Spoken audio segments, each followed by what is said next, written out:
Guys, tingnan nyo to. The recap.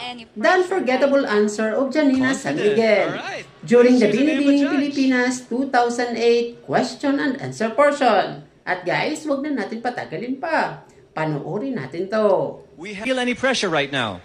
No, I don't feel any pressure right now. Confident. All right.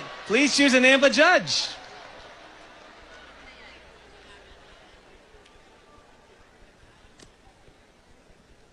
We have Miss Vivian Tan.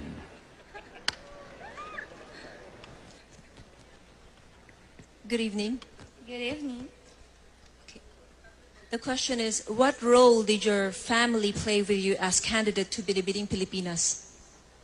Well, my family's role for me is so important because they was the one who's very oh, I'm so sorry.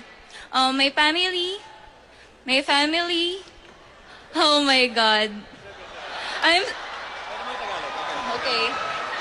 I'm so sorry. I told you that I'm so confident. Eto, wait. Sorry guys, because this was really my first pageant ever. Because I'm only 17 years old. And I did not expect that I came from one of the top 10.